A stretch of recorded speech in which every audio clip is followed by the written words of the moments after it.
ଉଚ୍ଚ ଡିପାର୍ଟମେଣ୍ଟ ଲୋକଙ୍କୁ ନେଇକି ମିଟିଂ କରୁଛନ୍ତି। ମୁଁ କହୁଛି ପ୍ରଥମେ ଆମେ ବେସିକ୍ ଜିନିଷ ମୁଁ ବମ୍ବେରୁ ସବୁବେଳେ ସଞ୍ଜୟକୁ ବି ଫୋନ୍ କରେ, ଦିଲ୍ଲୀପକୁ ବି ଫୋନ୍ କରେ, ଭାଇ କ'ଣ ଆକ୍ଚୁଆଲି ଏଠିକି ଯେବେ ଯେବେ ଆସେ ମୁଁ ସବୁବେଳେ ପଚାରେ ତମର ଏସୋସିଏସନ୍ ନାହିଁ, ତମର କିଛି ମନ୍ତ୍ରୀମାନେ ସେତେବେଳେ ନବୀନ ବାବୁ ଥିଲେ, ନବୀନ ବାବୁ ତାହେଲେ ପାଣ୍ଡିଆନକୁ ମୁଁ ନିଜେ ପର୍ସନାଲି ଯାଇଥିଲି, ମୁଁ କହିଲି କିଛି କରୁନାହାନ୍ତି ଆପଣ।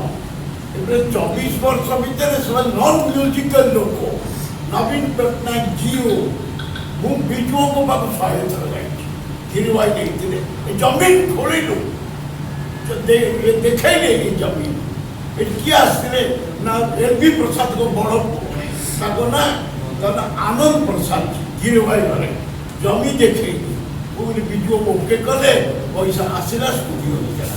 ତ ସିମିଲାରଲି ଡାଉନ୍ ଟୁ ଅର୍ଥ ଆମର ଚିଫ୍ ମିନିଷ୍ଟର ଅଛନ୍ତି, ଆମର honourable chief minister, he should hold the industry. ପ୍ରଥମେ ସିନେମାଟା କେମିତି ତିଆରି ହେଲା, ତମେ ତମର ଅଫିସରକୁ ତମ ଘର ଭିତରେ ଦିଆହେବ ପ୍ରଡ୍ୟୁସର, ଯେଉଁ ଲୋକଟା ପଇସା ଲଗାଏ, ପ୍ରଡ୍ୟୁସର ପଇସା ଲଗାଇଲେ ଡାଇରେକ୍ଟର ଡାଇରେକ୍ସନ ଦିଏ, 100 ଲୋକ ରୋଟି ଖାଆନ୍ତି।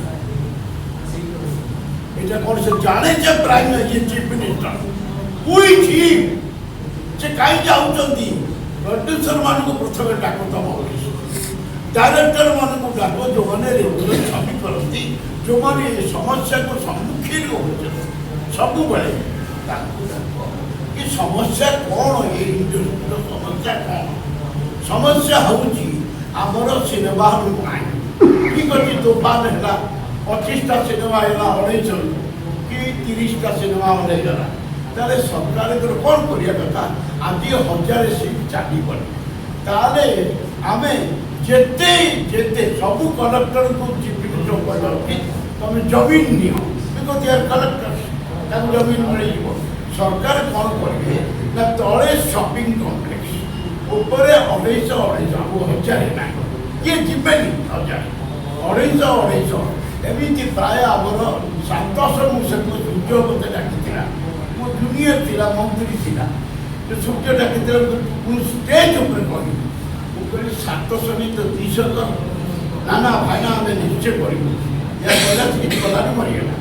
ସେଠୁ ଦିନେ କ'ଣ ହେଲା, ସରକାର ହେଉଛନ୍ତି ଆମର ସମସ୍ତେ ମିଛ କହ, ଆମର ପ୍ରକୃତ କାମ ହେଉଛି ଆମର ଚିଫ୍ ମିନିଷ୍ଟର ପ୍ରଥମେ ପ୍ରଡ୍ୟୁସର ଆଉ ଡାଇରେକ୍ଟରକୁ ଡାକିବ, କୌଣସି ଆର୍ଟିଷ୍ଟ ନାହିଁ, ସେମାନେ କ'ଣ କରିବେ?